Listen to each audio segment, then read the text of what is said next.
아주인을 위해 넓고 얕은 지식을 전달한다. 안녕하세요. 저는 ABS 아나운서 한연수라고 합니다. 2024년 ABS의 첫 번째 정기 콘텐츠 아주인을 위한 넓고 얕은 지식 그 시작을 국어국문학과의 박재현 교수님께서 함께 해주셨습니다. 교수님, 영상을 보고 있는 학생들에게 인사 한번 부탁드리겠습니다. 네, 안녕하세요. 저는 국어국문학과 교수 박재현이라고 합니다.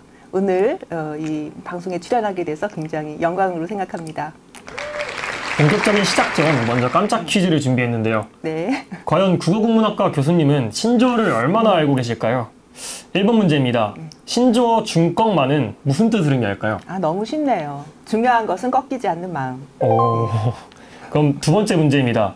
신조어 디토합니다는 무슨 뜻을 의미할까요? 디토요? 나도 그렇다 이런 뜻인가요? 모르겠습니다. 디토합니다는 라틴어로 디토가 동이라는 뜻으로 뉴진스의 디토에서 유래되었습니다. 네, 세 번째 문제입니다. 신조어 손민수는 무슨 뜻을 의미할까요?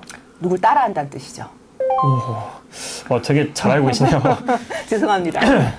이처럼 수도 없이 만들어지는 모든 신조어의 뜻과 유래를 파악하기는 어렵고 반대로 젊은 세대는 기본적인 단어의 뜻을 알지 못하면서 소통의 문제가 발생하고 있는데요.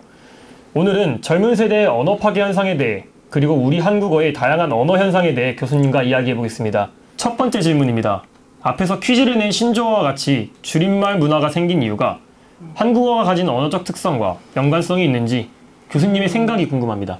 네, 줄임말은 한국어에만 있는 것은 아니고 어느 언어에나 다 있습니다. 영어에서도 as soon as possible, ASAP 이렇게 줄여서 말합니다. 그래서 이 줄임말 자체가 우리 한국어의 현상 아니라고 할 수 있습니다. 근데 다만 우리 한국어의 줄임말의 특징이 무엇인가 이렇게 생각해 본다면 우리 한국어 줄임말은 대부분 많은 경우에 음절 단위로 이렇게 형성이 됩니다. 그래서 지켜주지 못해서 미안해 그러면 지, 못, 미 이렇게 음절이 이렇게 줄여든 것을 볼 수 있는데요.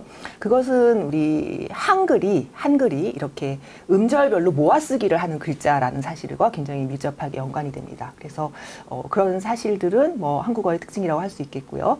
또 이 줄임말이 이제 아무래도 인터넷을 기반으로 많이 만들어진다는 점을 감안하면 우리 한국 사람들의 인터넷 사용이 굉장히 또 활발하다는 전 세계적으로 아마 1, 2등을 다툴 것 같은데요. 그런 점과 관련을 지을 수도 있겠고 또 새로운 말이 만들어진다는 것은 또 그만큼 사회가 변화한다는 뜻인데 우리 한국 사회가 워낙 역동적으로 빠르게 변화하는 사회다 보니 더 많은 말들이 만들어진다고 이렇게 생각할 수는 있습니다. 신조어 나댄다라는 말이 나오며 용기 있는 자들이 사라졌고 오글거린다는 말에 의해 감성이 사라졌다라는 말이 있었는데요. 이처럼 신조어가 사람들의 사고에 미치는 영향이 있다고 생각하시나요?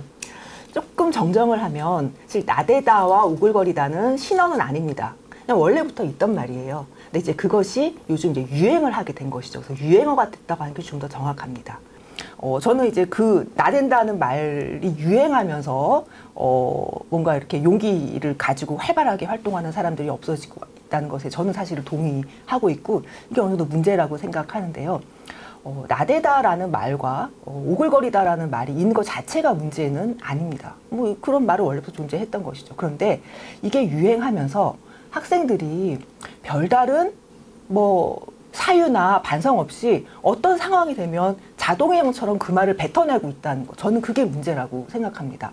그러니까 어떤 상황에는 여러 가지 면들이 있을 수 있어요. 가령 어떤 발표에 수업에 활발하게 참여하는 학생이 있다. 그러면 그 학생은 좋은 측면도 있고 나쁜 측면도 있을 수 있어요. 근데 그 여러 가지 측면이 있음에도 불구하고 나댄다라는 말이 유행하면서 그 모든 상황을 다 나댄다라고 이렇게 규정하게 되죠.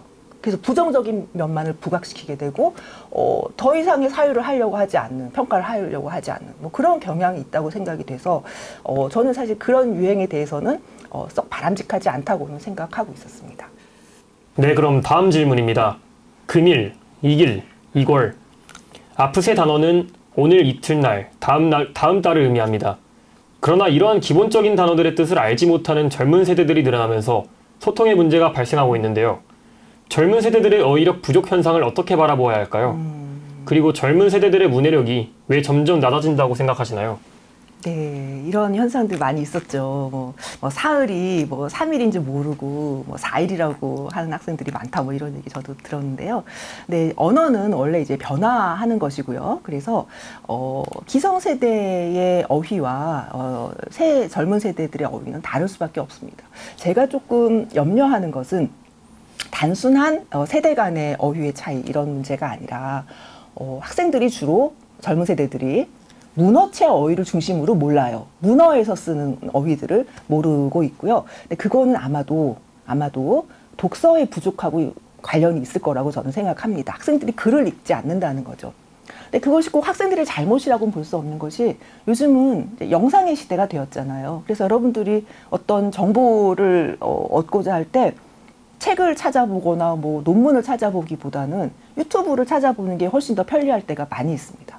그래서 이런 영상들이 또 굉장히 쉽게 또 편리하게 정보를 제공하고 있기 때문에 그것에 대해서도 꼭 뭐 나쁘다고만은 볼 수 없고 지금 현재 그 메이저 매체가 이 활자 매체 그 책에서 영상으로 옮겨가고 있는 현실은 뭐 저도 받아들여야 된다고 생각합니다. 그렇다면 교수님이 생각하시는 건강한 언어는 무엇인가요? 또한 요즘 젊은 세대에게 권장하는 언어 습관이 있다면 무엇인가요? 전 학생들이 어떤 모든 상황을 감탄사로 반응하는 것을 조금 안 하는 연습을 했으면 좋겠다. 친구가 이제 저를 칭찬해주는 상황을 한번 생각해 보면 친구가 저에게 야, 너 발표 대박이야 이렇게 얘기하고 끝나는 것보다는 그래도 네 발표 들었는데 관점도 굉장히 참신하고 또 설득력이 있어서 굉장히 감동적이었어. 좀 구체적으로 말해주기를 원하지 않을까요? 그래서 좀 더 어떤 상황에 대해서 구체적으로 생각해보는 습관 이런 게 저는 필요한 것 같은데 많은 우리 젊은 세대들이 그냥 감탄사로 끝나고 마는 거죠. 그게 약간 안타깝다는 생각이 들고 아까 제가 무슨 유행어로 자동적으로 이렇게 반응하는 경향이 많이 있다 이런 좀 못마땅하다는 말씀을 드렸는데 사실 그거랑도 관련이 있는 것이죠. 국어국문학과 교수님은 아무래도 우리말에 더 애정을 가지고 계실 거라는 생각이 드는데요. 그렇다면 박재현 교수님이 생각하시는 우리 국어만의 매력은 무엇일까요? 한국어가 갖고 있는 굉장히 중요한 특성은 한국어의 어미가 굉장히 많이 있다는 거예요. 그래서 그 어미들이 굉장히 동일한 사건에 대해서도 굉장히 다양한 화자의 태도를 드러내는데 세분화되어 있습니다. 한번 예를 들어보면 가령 비가 온다 이런 상황에 대해서 영어로는 그냥 It's raining 이라고 밖에 할 수 없는데 한국어로는 비가 온다, 비가 와, 비가 오네 정말 다양하게 표현을 할 수 있어요. 아마 여러분들이 팝하고 같은 데 한번 쳐보세요. 비가 온다, 비가 오네, 비가 오거든 이런 걸 다 쳐보면 다 영어 번역은 하나예요. It's raining 밖에 없어요. 그래서 이 다양한 화자의 태도들이 우린 다 알고 있잖아요. 그 문장들 약간씩 의미가 다른 거를 그렇게 화자의 태도가 아주 다양하게 세분화돼서 표현될 수 있는 언어라는 점 이것이 저는 한국어에서 굉장히 독특한 점이고 또 매력적인 점이라고 저는 생각합니다. 너무 흥미롭네요. 저희가 준비한 질문은 여기까지입니다. 요즘 저의 언어 습관도 되돌아보면서 우리말의 소중함을 다시 한번 느낄 수 있었습니다. 오늘 인터뷰해 주셔서 너무 감사드립니다. 네, 감사합니다.